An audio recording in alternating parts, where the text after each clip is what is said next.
Gopijana Vallabha Girivaradhari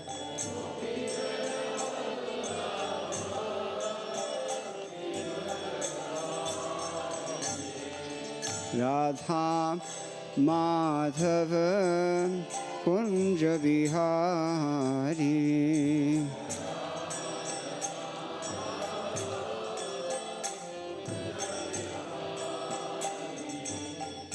Radha Madhava Kunja Bihari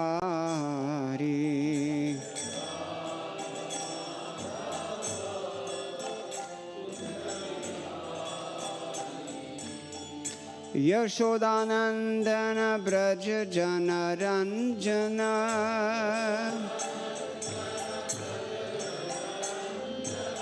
Yashodanandana Braja Jana Ranjana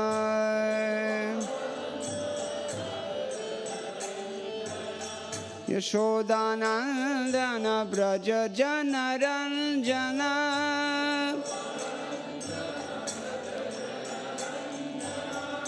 Yashodanandana Braja Jana Ranjana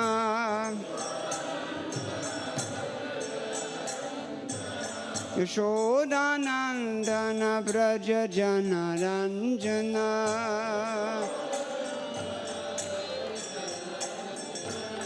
Jamuna Tira Vanachari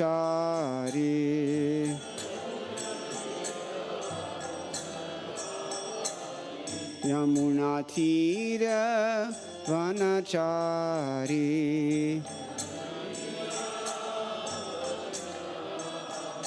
Jai Jai Radha Madhava Kunja Bihari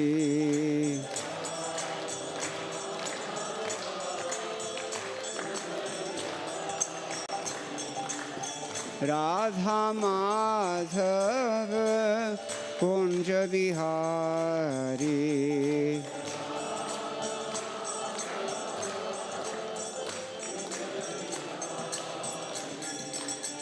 Radha Madhava Kunja Bihari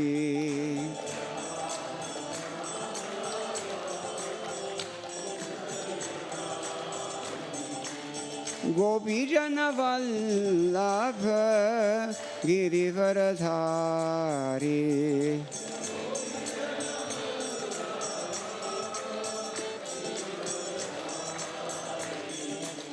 Gopijana Vallabha Girivaradhari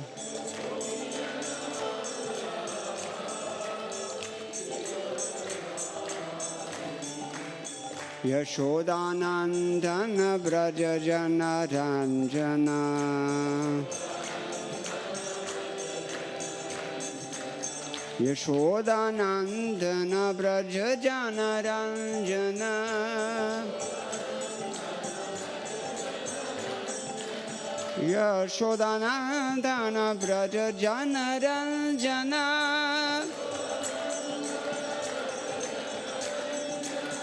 Yashodanandana Braja Jana Ranjana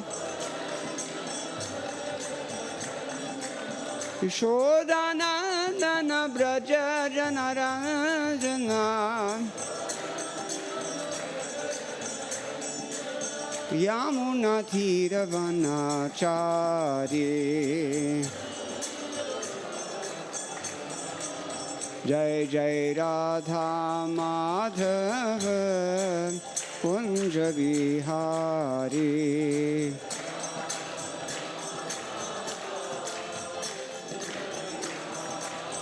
Jai Jai Radha Madhava Kunja Bihari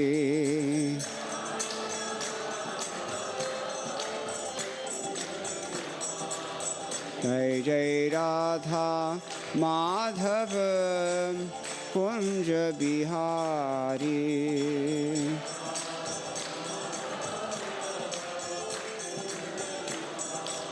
Jai Jai Radha Madhava Kunja Bihari.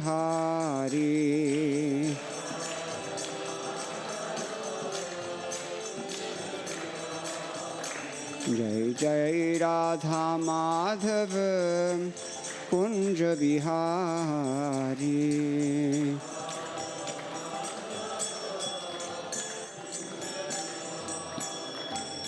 Gaura Premanande Hari Hari Bol. Jayam Vishnupad Paramahamsa Prabhupada Shro Dharshata Shri Srimad Srila Bhaktivedanta Bhaktivedanta Swami Prabhupada Ki Jai. Ananta Koti Vaishnava Vrinda Ki Jai. Namacharya Srila Thakur Haridas Ki Jai. Prem Se Kaho Sri Krishna Chaitanya Prabhu Nityananda Shri Advait Gadadhara Shivasadi Gaur Bhakta Vrinda Ki Jai. Shri Shri Radha Krishna Gopi Gopinath Sham Kunda Radha Kunda Giri Govardhan Ki Jai. Vrindavan Dham Ki Jai. Navadvip Mayapur Dham Ki Jai.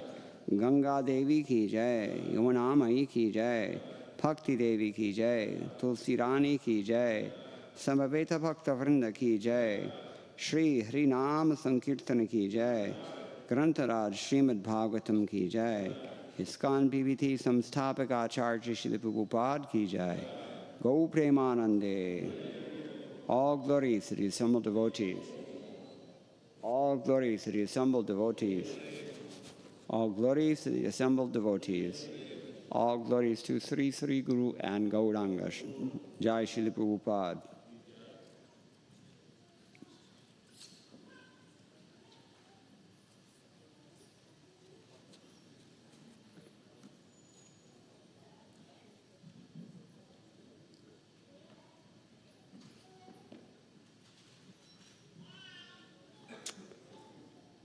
Om Jnanatimirandhasya Jnananjanashalakaya Chakshurunmilitam Yena Tasmai Shri Gurave Namaha.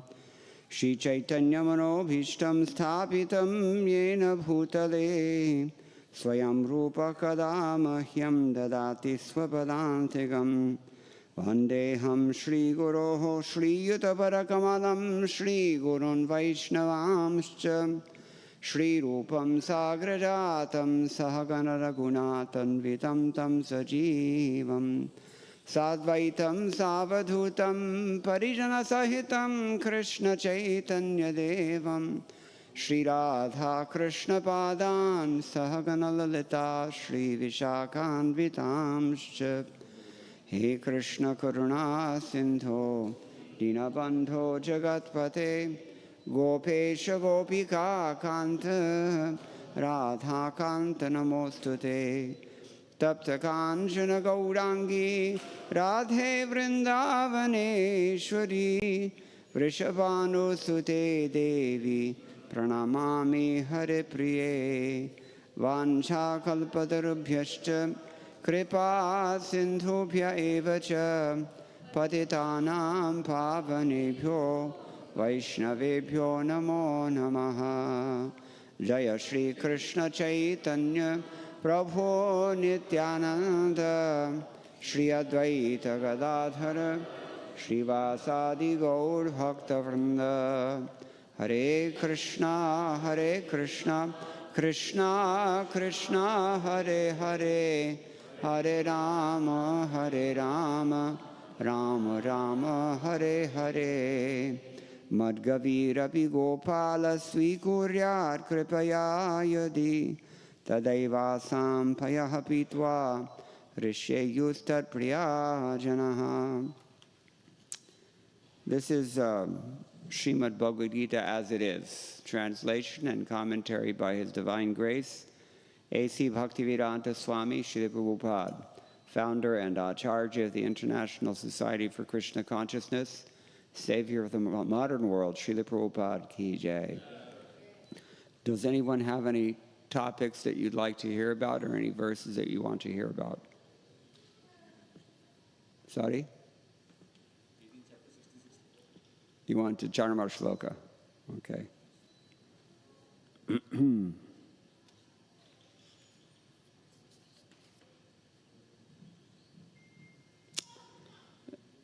It's a very well-known verse, but I asked for it. So, Sarvadharman parityajya mamekam sharanam vraja aham tvam sarva papebhyo mokshayashyami ma shuchaha. Abandon all varieties of religion and just surrender unto me. I shall deliver you from all sinful reactions. Do not fear. Let's repeat this. Abandon all varieties of religion and just surrender unto me. I shall deliver you from all sinful reactions. Do not fear.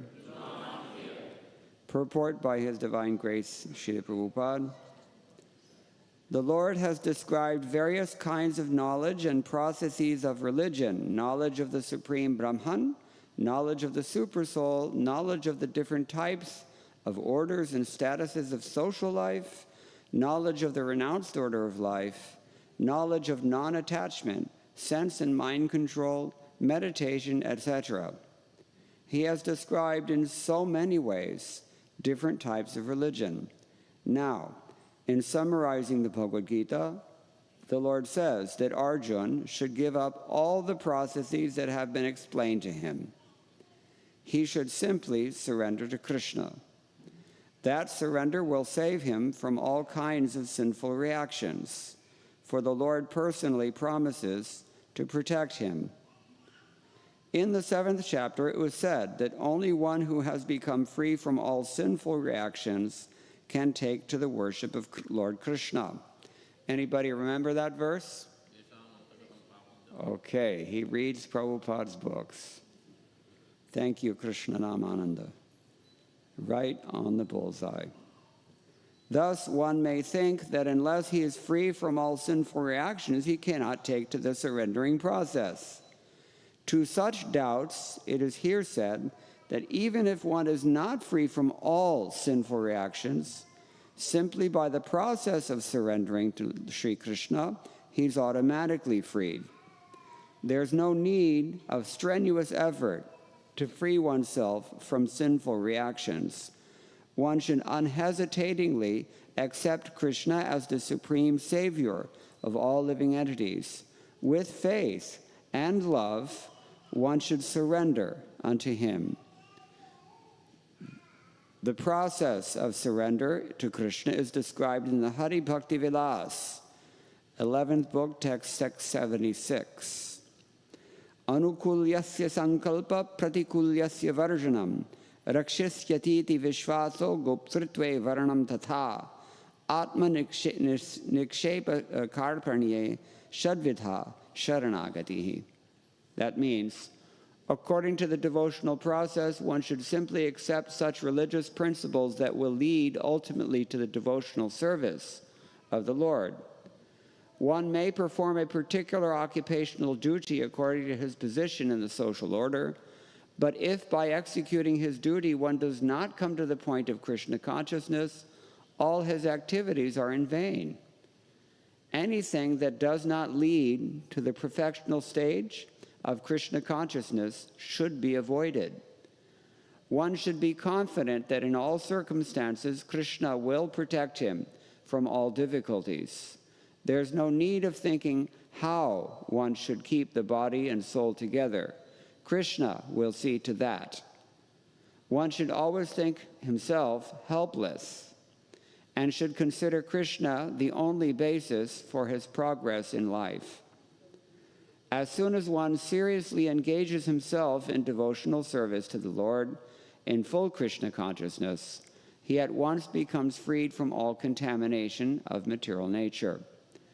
There are different processes of religion and purificatory processes by cultivation of knowledge, meditation in the mystic yoga system, etc.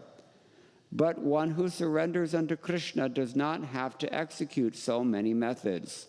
That simple surrender unto Krishna will save him from unnecessarily wasting time.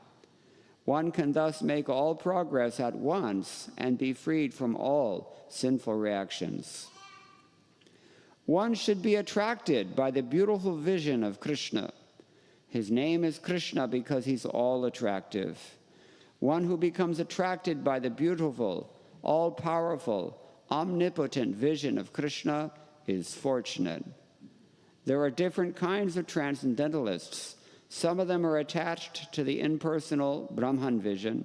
Some of them are attached by the supersoul feature, attracted by the supersoul feature, etc.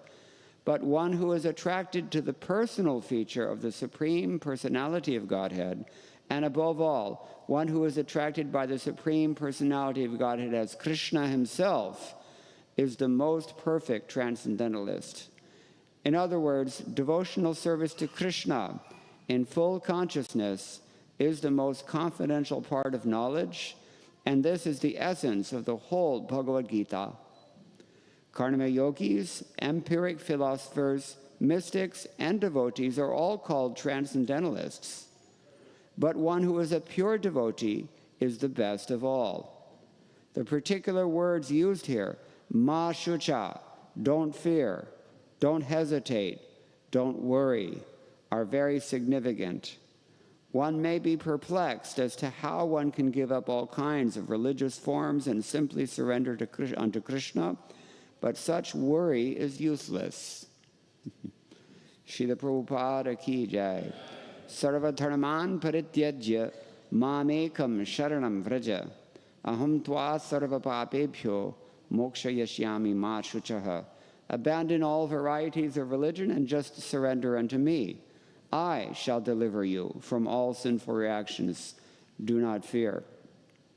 In his purport, the first thing that Srila Prabhupada points out is that one need not be absolutely mature in devotional service in order to be freed from these sinful reactions.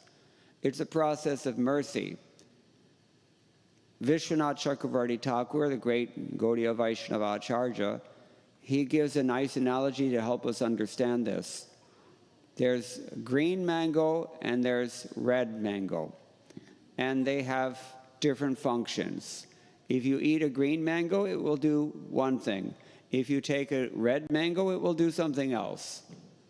But they're both mangoes. And exactly that way, a neophyte devotee, he's also a devotee, and an advanced devotee is also a devotee. But they're both devotees, and devotee means transcendental. This is the point. So, to put it another way, Srila Prabhupada one time was asked, how many pure devotees are there in ISKCON? And Srila Prabhupada said, how many disciples do I have? Because the point is that if one is sincerely trying to become a pure devotee, that is also being a pure devotee. Because maturity is immaterial. The maturity will come. But if there's no motive, this is the point. We mentioned this for those of you who were here last night. Anyabhilashita shunyam jnana karmadi anavratam anukulyena krishnanushilanam bhaktiruttama. Three qualifications are given by Srila Rupa Goswami to define pure devotional service. Number one, anyabhilashita shunyam. The heart should be completely free of any desire other than devotional service. Number two, the devotional service should therefore and can therefore be uninterrupted. It will not be checked by anything. And number three, that devotional service has to be on Krishna's terms. It has to be what Krishna wants, favorable for Krishna. So one may not have deep realizations, one may not even be completely perfect, but if the intention is sincere and unmotivated, then that is as good as being a pure devotee. It's like a green mango. And it's understood a green mango eventually will become a red mango. Not everyone is like Srila Prabhupada in the beginning. We all have our bad habits. We all have our even misconceptions, and we're even plagued by material desires.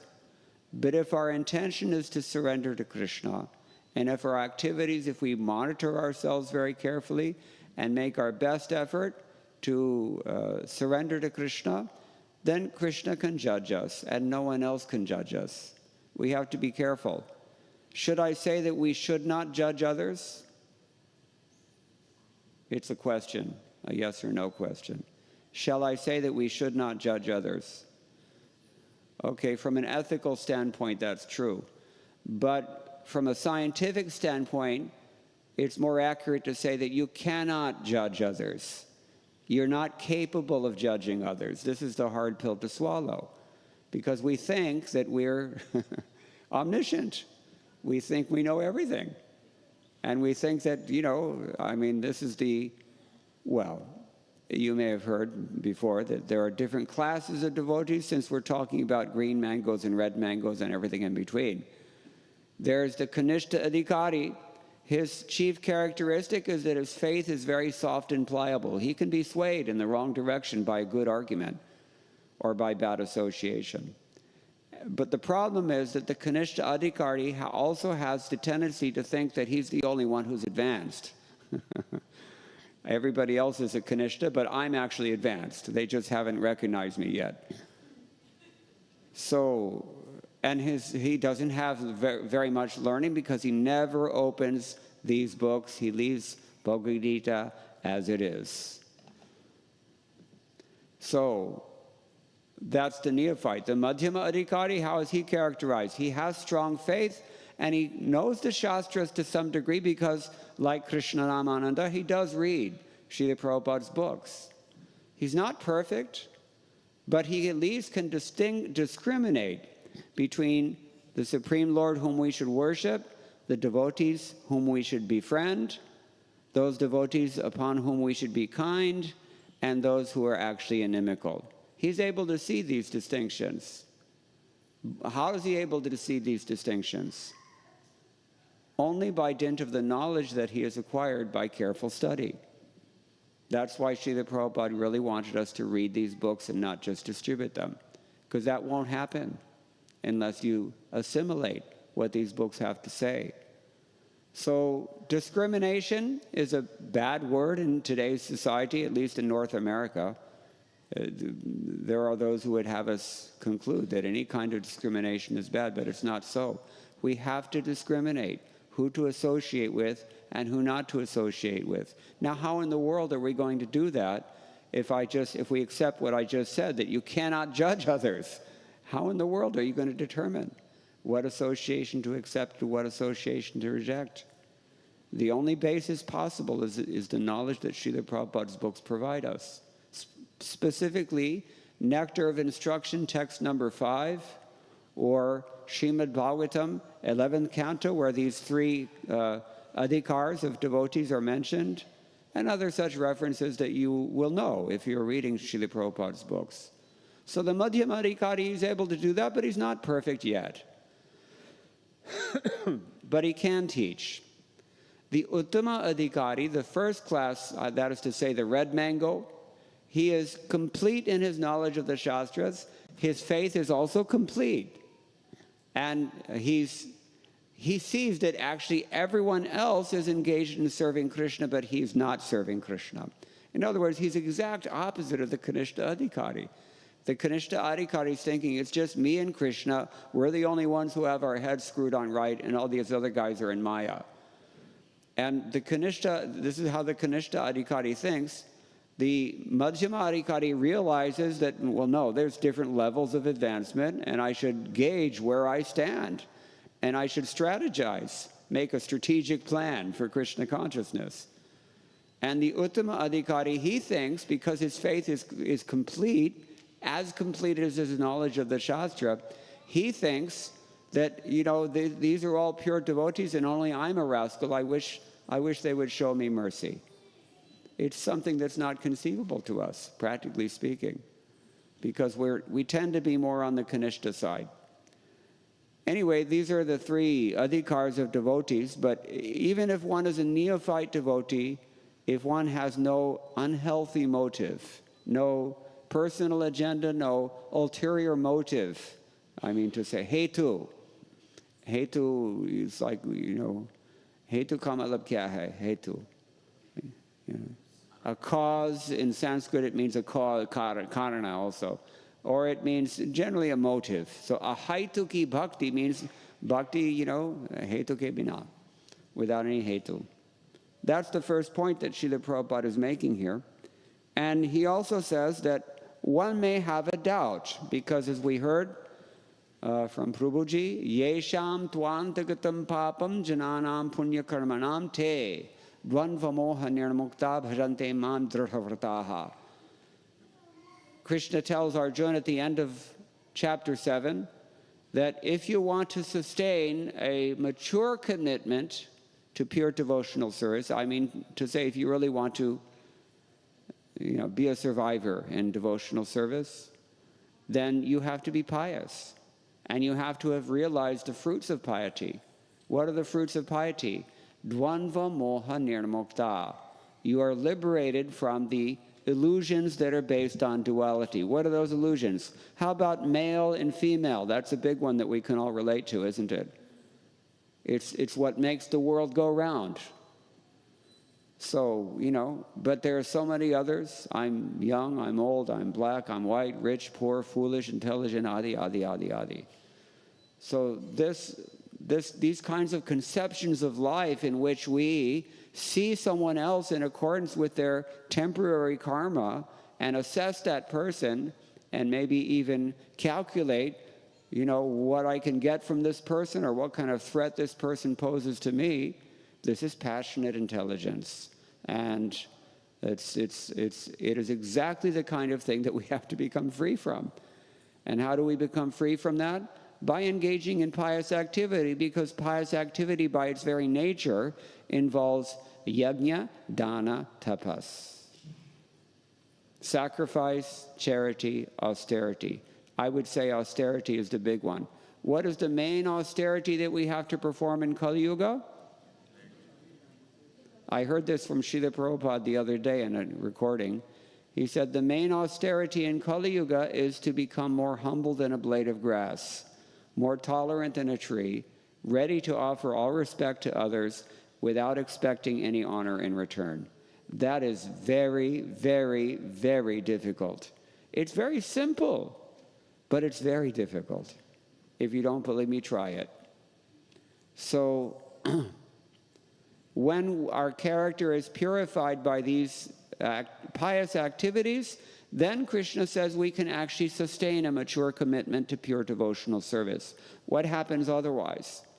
Manushyanam sahasreshu kaschid yatati siddhaye yatatam api siddhanam kaschin mam veti tatvata. Krishna says even among those who are perfect, hardly anybody really knows me. It's not such an easy thing to be a red mango, to be really mature in Krishna consciousness. It's pretty rare, in fact. So this is the fear that Prabhupada is raising in the second paragraph of his purport. Someone may therefore think that, how am I ever going to make this? Raise your hand if you ever have these doubts. We all have these doubts. How am I ever going to become Krishna conscious? Let me tell you a story about a godbrother of mine whose name I won't mention. He was part of the team that published the Chaitanya Charitamrita in 2 months. Srila Prabhupada asked the devotees to perform a marathon to finish the entire Chaitanya Charitamrita series, 17 volumes in 2 months. At that time, the BBT was publishing about 1 volume for a month. In 1 month, they could do 1 volume. And now in 2 months, Srila Prabhupada wanted 17 volumes. So that's about an 8 or 9% increase in output. And the devotees were just flabbergasted. And this devotee, he told Srila Prabhupada, that's impossible. And Prabhupada turned around and looked at him straight in the eye and said, impossible is a word in a fool's dictionary. So anyway, somehow or other, they mobilized, they organized a 24-hour publication schedule. Painters were living in their artist studio, and the people in the press were living in the press itself. The meals were delivered. Everybody went into samadhi in terms of book publication. And somehow or other at the end of the 2 months, because they put their faith in the order of the spiritual master, then they actually succeeded. Because the active principle of the spiritual life is faith in the order of the spiritual master. All right, that's phase 1 of this story. Phase 2, this devotee left Krishna consciousness after a long time. He got some sense and realized that what have I done with my life and where am I going and what to do now. So he was having some doubt that he wanted to join ISKCON again, but maranada tirichyate, if you've been honored, dishonor is worse than death. And he was very much honored, this devotee. So he was trying to figure out what to do. So then he was with his family. He was thoroughly entangled in his father's business. So the family had some function somewhere in some Chinese restaurant. What happens when you go to a Chinese restaurant? Everybody gets fortune cookies. This is a true story. He told me this himself. So when everybody had their fortune cookie, they open it up, they read the little piece of paper, it's supposedly what's your fortune. So, when it came his turn, he looked at this thing, he opened it up, and by all accounts, he turned as white as a ghost, and his jaw just dropped open and he froze. And everybody's looking at him, are you okay? Because the paper read, impossible is a word in a fool's dictionary. Srila Prabhupada ki jai. So someone may have some valid doubt about whether I can really attain perfection in devotional service, because who's pious in 2024? We call them karmis, but in fact, the default mode of existence in today's world is vikarma, not karma. And what do you do with that? How do you engage your vikarma? There's no such thing as vikarma yoga. So we have to be pious. One of the things that Prabhupada told us to do in order to become pious is to implement Varnashram Dharma within ISKCON. My godbrother Sureshwar Prabhu, who wrote a book on this topic, collated so many quotes from Srila Prabhupada on this topic, he said that when they went into the project, they were working on the assumption that all these instructions were meant for outside people who could not fully commit to Krishna consciousness, so let them do something else. But he realized very soon that upon reading all these quotes, that all these instructions were squarely directed at the initiated membership of ISKCON. And in fact, Srila Prabhupada even told Harishauri Prabhu that this is the remaining 50% of his mission, the remaining half of his mission. That's a very strong statement. And Prabhupada never backed down from it. In the end, he told us the 2 things he wanted us to do. He said, number 1, you cooperatively maintain the society according to the standards that I have established. Number 2, you try to implement Varnashram within ISKCON. These were his final instructions, among his most important final instructions.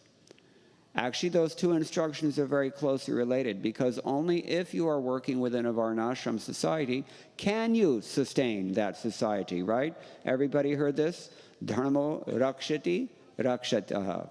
Dharmo rakshati rakshitaha. If you protect your dharma, the dharma will protect you also. Dridhatu, this is the basis of the word dharma itself, means sustenance. It is what it means to sustain or maintain. Dridhatu, dri, dharma. So one might think that then, if that's the case, then why on earth is Krishna saying here, sarva dharman paritijya mamekam sharanam vraja? One may have a fear, how can I do this? Krishna has established all these things, even Prabhupada has instructed. Well, what to do about this? Anybody have some answers? I like to engage the class. It keeps them awake.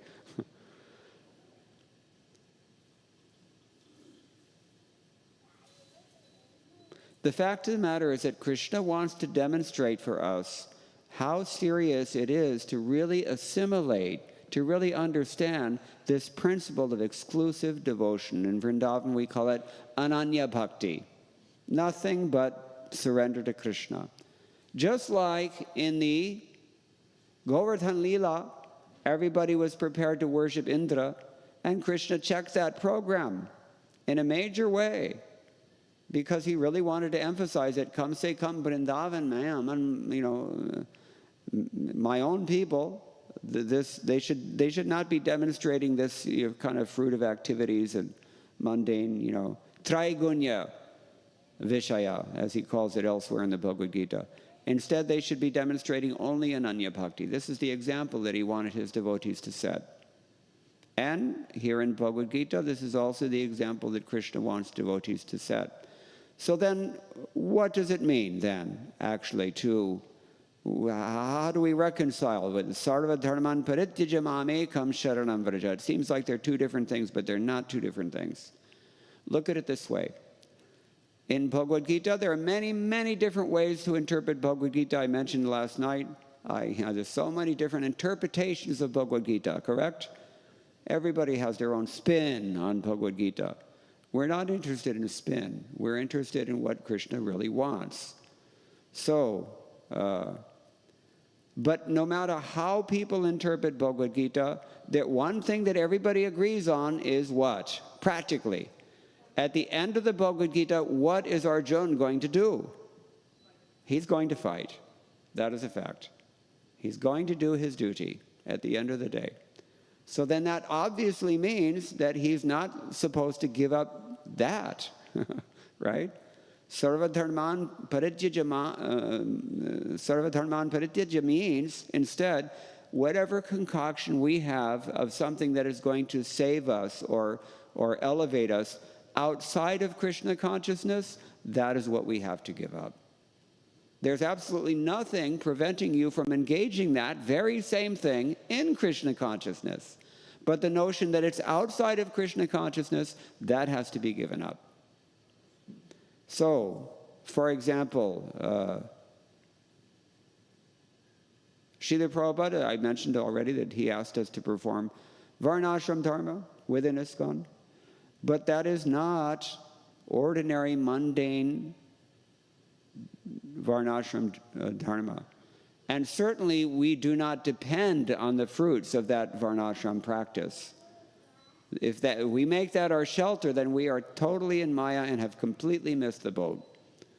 But neither does it mean that we give that up. Therefore, our acharyas have called this Daivi Varnashram Dharma. In fact, Bhaktivedanta Saraswati Thakur even, he had two terms. One is he called Daivi Varnashram Dharma for the Vaishnavas, pure devotees, and Asuri Varnashram Dharma for the non-devotees. So anyway, this is something, and it reconciles also Srila Prabhupada's apparently contradictory instruction that we should give up all these things, and at the same time, what does this have to do with the Varnashram?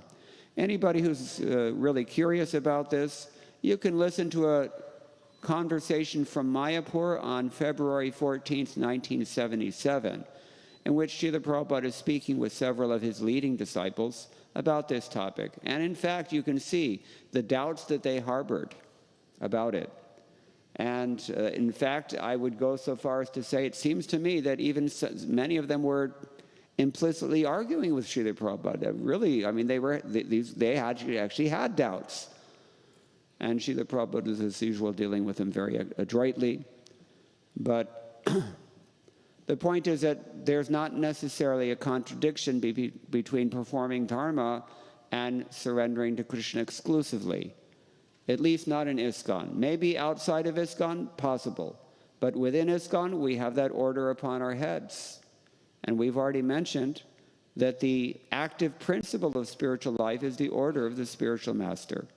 So that's not an option for us. So here, Srila Prabhupada is quoting Hari Bhaktivilas and says that according to the devotional process, one should simply accept such religious principles that will ultimately lead to the devotional service of the Lord. One may perform a particular occupational duty according to his position in the social order, but if by executing his duty one does not come to the point of Krishna consciousness, all of activities are in vain. Vain means it's in false ego. So this is an important point as well. Anybody know a verse that describes what Prabhupada has just said from second chapter of the first canto of Srimad-Bhagavatam? Shrama eva hi kevalam. Who knows the whole verse? Dharma swanushtita pungsam kathasuya notpadya yaritarritim Shrama eva hi kevalam.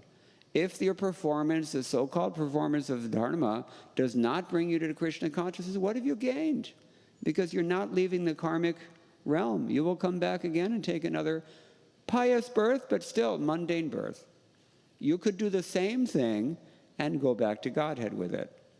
So where is the doubt? One only has to understand this, but again, as we said in the beginning, one cannot understand these things unless we open the books and hear them. Srila Prabhupada gave up so many hours of sleep every night just so that we can do this. So let us take advantage. So that's another thing. We should think of Krishna 24 hours a day, and we should do only those, accept only those things that are favorable for that, and reject all those things that are unfavorable. Who knows a verse that corroborates this? Smartavya satatam vishnur vismartavyam najatuchit sarva vidhina shedhasyuhu. Yes, etayoreva kinkaraha. Means there are two kinds of injunctions in the Shastras. One of them is properly speaking, an instruction, an order, what you have to do. Chodana, it's also called. And the other one is nisheda, prohibition.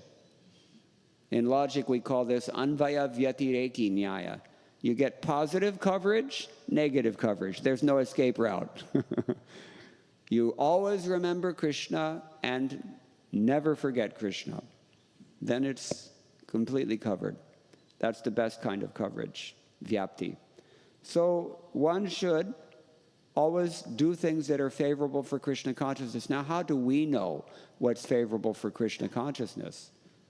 Who are we to judge that? It's easier to judge another human being than it is to know what to do and what not to do. So how do we know? Sadhu Shastra Guru Vakya Chitete Koryaikya. This is Narottam Das Thakur has told us. We hear Shabda Praman, Shabda, authoritative assertion. That comes down in three forms. In Chaitanya Charitamrita chapter 20, text number 352, if I'm not mistaken. In one purport, Srila Prabhupada explains that the real center is of these three, Guru, Sadhu, Shastra, the real center is Shastra. And he makes a strong statement, or two or three, that if the Guru is not speaking what is written in the Shastra, he's not a Guru and should not be respected as such. That's a strong statement. If a sadhu is not repeating the words of Shastra, he's not a saintly person and should not be accepted as such. The real center is Shastra. It has to be. Shastra yonidvat. And how did Srila Prabhupada translate this in practical parlance amongst the book distributors and BBT devotees? He said, books are the basis. Is that not exactly what it means? Shastra yonidvat.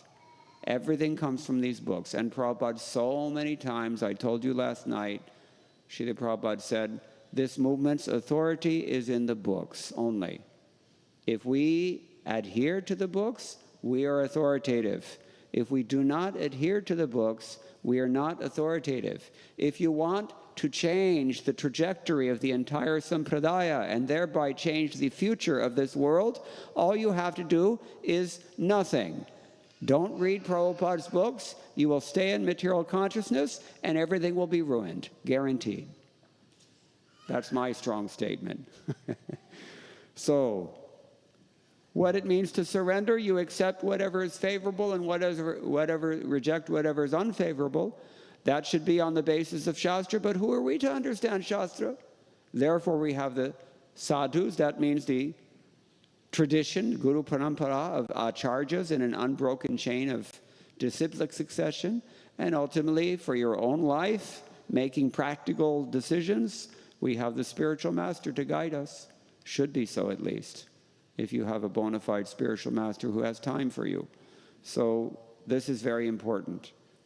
Guru Mukhapadma Bhakko Chitete Korya Aikya Aruna Korihomani Asha. Narottam Das Thakur kind of pinpoints it there, that practically it comes down to the Guru, but factually the real objective authority rests only in the Shastra, and that's why we have to know Shastra, because how do you choose a Guru even? The qualification of a Guru is Shabde Parecha Nishnatam. He has to be fixed in the Shastra, he himself, and he has to live according to the Shastra. There's a nice shloka that I quote, Hyderabad, and I'm sure so many people must be from Telangana here. And I was in one Venkataraman temple in Uppala. Those of you from Hyderabad, you know exactly where that is. Halfway to Infosys East Campus, Sanskriti Township. I know my stuff. And so I was chatting with this Pandit one day, and he recited a very nice shloka that I'll never forget. You know what he said? Manasi ekam, vachasi ekam, karmani ekam, mahatmanaha. Manasyanyam, vachasyanyam, karmanyanyam, duratmanaha. It means a Mahatma, a broad-minded, realized person. Whatever he says, whatever he thinks, whatever he does, sabhi ek se hain. No difference. And a rascal, he's thinking one thing, he says something else, and he's doing a third thing. You don't want to be in that category. So, bona fide spiritual master means Shabde Parech Nishnatam. He's fixed in the tenets of the Shastra, he knows the tenets of the Shastra, he speaks the tenets of the Shastra. That person can teach us. And the most visible symptom is Vacho Vegam, Manasa Krodha Vegam, Jihwa Vegam, Ityadi. We know from Upadeshamrita. Okay, so this is how we surrender to Krishna without unnecessarily wasting time, as Prabhupada says here. One can thus make all progress at once and be freed from all sinful reactions. Therefore, we don't have to fear. Abhayat charanada vindare. Bhayam dvitiyabhinaveshita syat. Your fear comes only when you turn away from Krishna. If you've got a separate vision from the Lord, then you have to worry about how to fulfill that vision, how to hide that vision, how to protect that vision, right? From the world in which everyone is absorbed in ahara and nidrabhaya maitaramcha. What do we call this defense propensity? Securities. Security. Those of you working in the IT sector, you know all about it. Defending. We have to do these things. Anyway. Now, finally, Srila Prabhupada concludes, and I will also conclude now. One should be attracted by the beautiful vision of Krishna. Shri Shri Radha Shyam Sundar Ki Jai. Isn't it soothing to come here every Sunday and see these forms and imprint these forms in your mind and carry them with you throughout the week? Better yet, come every day if you can, but come Sunday part. One who becomes attracted by the beautiful, all-powerful, omnipotent vision of Krishna is fortunate. So count your blessings. Next time you think you've got problems, you should see some of the people that I talk to. They come to me with their problems, and there are people in this world who have real problems, believe it. I mean, we're worried about what somebody said about us, or how come she's looking at me like that, or, these are small things. You have an opportunity to practice Krishna consciousness. You're here on Sunday afternoon in, what is this place called? Central, okay, ISKCON of Central New Jersey, wherever we are, I'm not even sure. That we have this opportunity. You know the verse, mat chitta madgata prana bodhayanta parasi. Everybody knows, but what does it mean? Tushyanti cha ramanti cha. Iska malab kya hai? Tushyanti. Why does he say tushyanti cha ramanti cha? It means kind of the same thing, isn't it? Would seem, more or less. There must be some subtle fark, eh? What is it? Vishwanath Chakravarti Thakur explains. Tushyanti cha means they're satisfied because they have the opportunity to do this. I was living at Govardhan Hill about 20 years ago, and I went to visit my mother. While I was there with her, Shri Shri Radha Shyam Sundar Ki Jai. She had a heart attack. She almost died. I had to end up spending 5 years taking care of her, living out of a suitcase with 2 weeks' worth of supplies. So that was very difficult, but I've lost my train of thought now. We were saying? So I appreciated this point, that when you have, because I was living 400 miles away from the nearest temple, and I had no time because this person was absolutely dependent on me for everything. It's like being a pujari. You can't leave. So, he says you should be satisfied that you have this opportunity to perform devotional service. Even as a neophyte, you can even as a green mango, you can have that much satisfaction. Tushyanticha. And ramanticha means when you become a red mango, then you really enjoy. Ramante yogino anante. Satyananda chidatmani. So then we really have to, then we can appreciate the final paragraph of this purport by Srila Prabhupada when he's talking about Krishna's beauty, and we can appreciate Krishna's all attractive qualities. We can reciprocate with Krishna. We can really enjoy in Krishna consciousness when we're finally mature in devotional service. So what do we have to do? We simply have to continue. By all means, do not offend anyone, and stay steady in Krishna consciousness, and eventually you will ripen to this extent.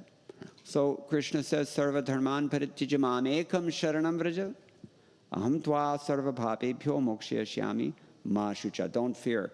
We don't have time now, but if you want to understand how we're afraid of spirituality, study Bhagavad-gita chapter 4, text number 10. There's Srila Prabhupada has really carefully described it with much repetition so that the message is absolutely unmistakable. So you can just bookmark that. Chapter 4, text 10, Bhagavad-gita. And then you can appreciate this point. Ma shucha. Okay, that's all we have time for. There's much more to say. There have been infinite commentaries written on this one point, on this one verse, but we're out of time. Do we have time for questions? Okay, so just raise your hand if you have a question. Anyone? Any question? Yes, Prabhu. George say. Yeah, because. When Prabhuji mentioned that we have to follow varnashrama dharma here, ashram we can understand, but varna, how can we understand? Can you elaborate on that? Yes. When Prabhupada said we have to follow varnashram, ashram part is pretty clear, but what about varna? That's why you have to read Prabhupada's books. It's there. Do you know where? No. Yes, he's reading Prabhupada's second time. He got a bullseye. So why aren't you doing that? I should ask you. I did ask you. You didn't have the answer, Baba. How can you sing Guru Mukha Padma Bhakti Chitete Kori Aikya? I don't know Kariyamani Asha if you're not actually doing it. You have to do it. You cannot lick the bottle on the outside and taste the honey inside. You have to actually open the bottle and taste it. You have to open the book and taste it. That is hearing. So that's your answer. Open the books and read, period. At this stage, that's enough. Tika? Okay. He took it well. Any other questions? Neil Wali. So you were talking about during discrimination and judging, you also said that we have to monitor ourselves. Yes. So how do we do that, and how do we do that objectively without skewing what we're doing and maybe being too lax in our constructive? Yeah, I did mention that also. We have to develop our faith. The divisions between Kanishta Adhikari, Madhyama Adhikari, and Uttama Adhikari is only one thing. What is it? There are symptoms that differ, that's true. But what is it that determines your status in one of those three categories? Who knows? You have to know. What are you going to do with this Guru Parampara if you don't know? A whole generation of people don't know. It takes one generation of neglect and you wipe out thousands of years of cumulative knowledge, wisdom, spiritual attainment, culture, adi, adi, adi, adi. You have to sustain this. The only way that you can do this is by assimilating it Because whatever you give your kids, that's what's going to happen in the future.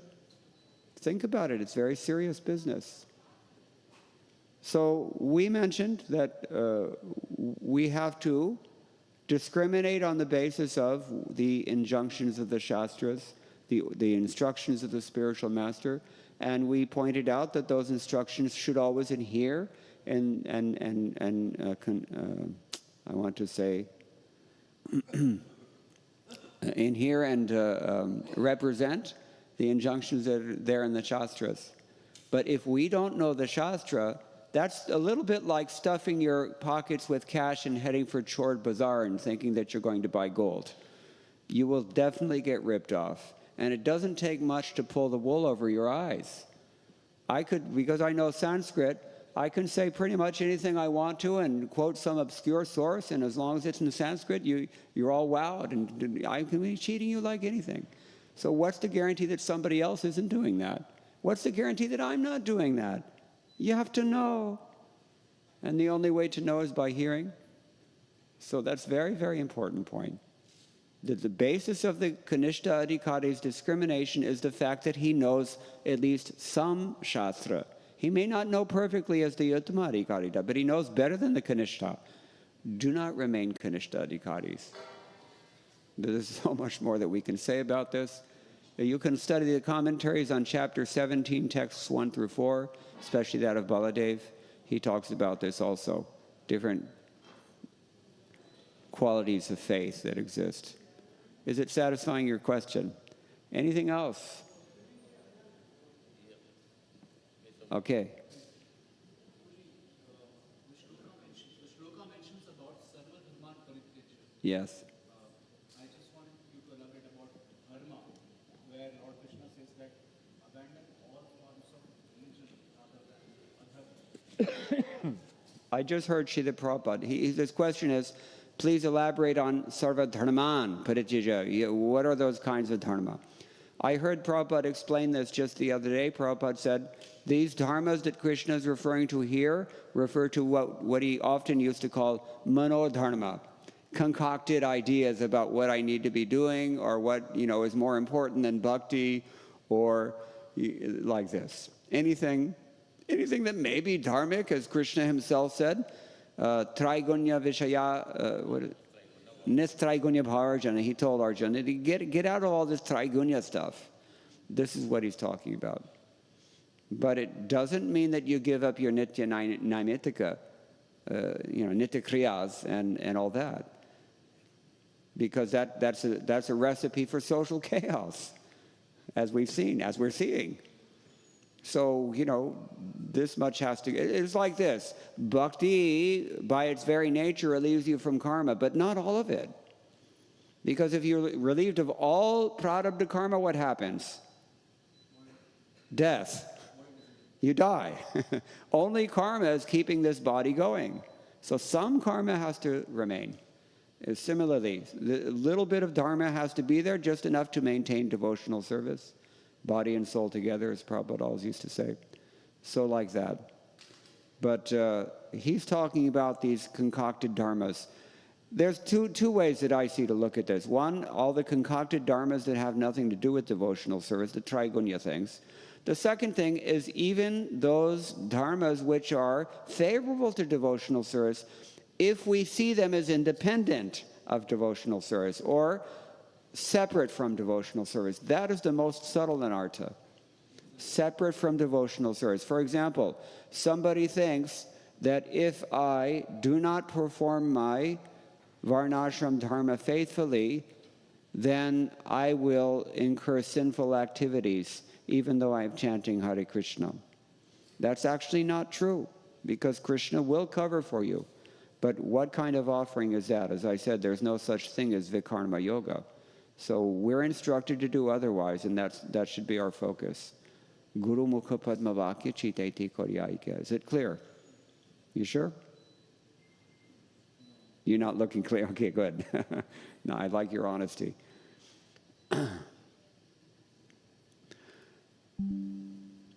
Someone may think that devotional service depends on pious activity. It does not. No, it only depends on mercy, and especially mercy from the devotees. So one can get by without varnashram in devotional service, but this is not what we were instructed. And I've said 3 times now, this is the 3rd time, that the active principle, the active ingredient in devotional service is the order of the spiritual master. You cannot have bhakti if you are neglecting the order of the spiritual master. You cannot have, because you will not get sambandha gyan, without which you will not be able to chant Shuddhanam. So, we have a tendency to commit these offenses, 10 of them, but, at least the 2nd offense and the, 7th offense and the 4th offense, we do commit these. And this is what's destroying our devotional service. So the idea that should be renounced is not necessarily the activity as much as the conception that it's independent of devotional service, as I said. That it has independent value without devotional service, I mean to say. Sometimes, people are worshiping devatas, right? So they're thinking that, if I worship Krishna, then Shiva won't be happy. It's not so. It's not so. But people have that conception. That's what has to be given up. Is it clear now? Better? Okay. Anything else? Yes.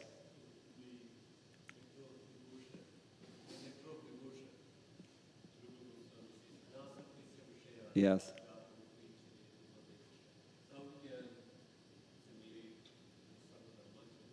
Yukta Vairagya. Yeah, the question is how do we juxtaposition this idea of Yukta Vairagya that Rupa Goswami tells, and this principle of Sarvabhata Dharman Parityaja that we're discussing today?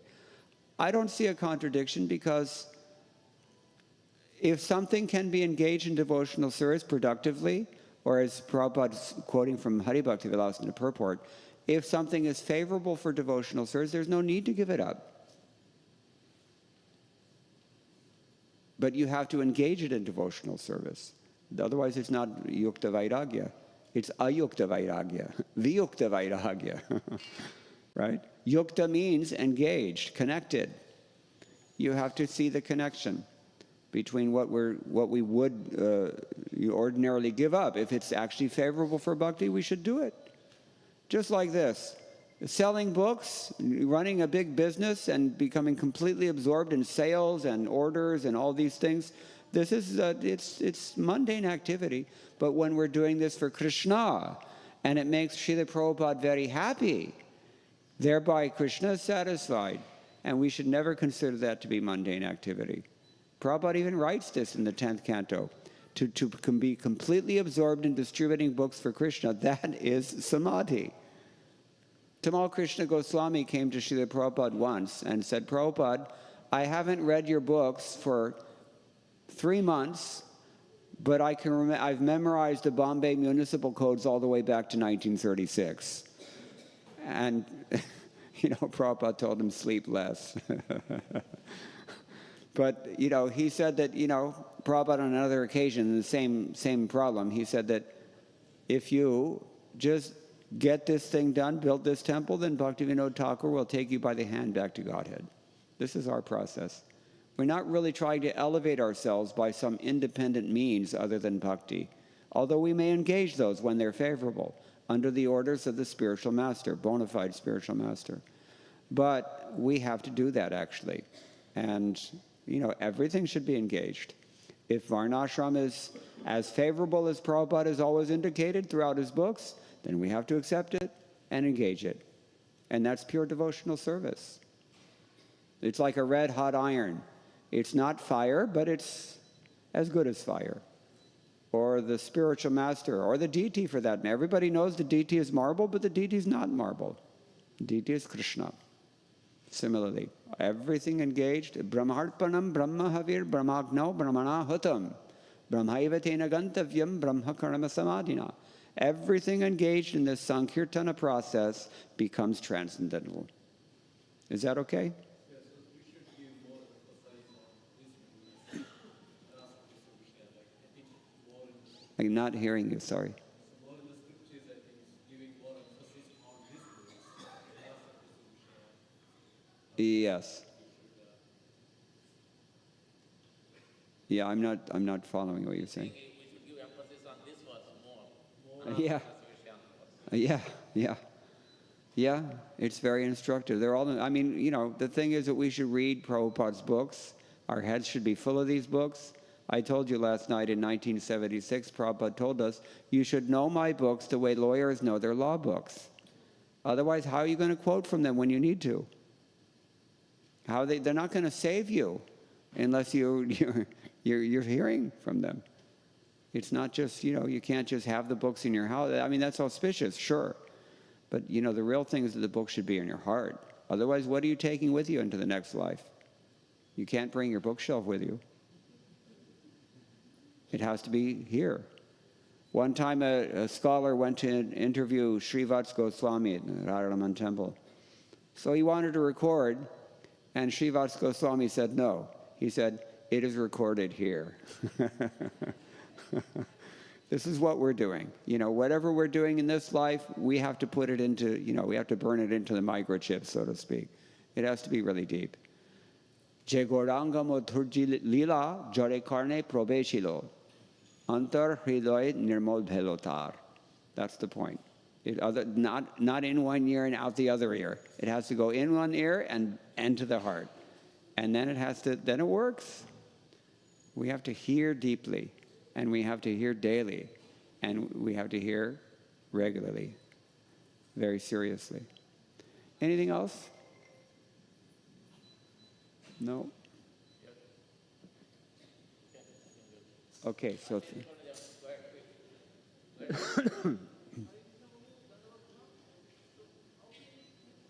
You have to shout. Yeah, aage badho. It's not going to work that way. You have to get up and come over here.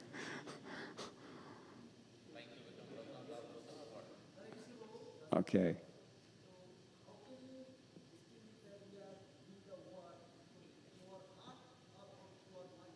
You got to come closer, my friend. Sorry, I can't hear you.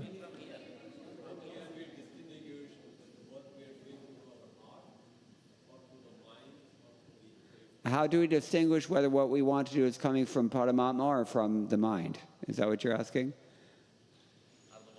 Okay, microphone, Aya. Yes, Lord. Okay, yeah, so that's very easy. Again, it's the same thing.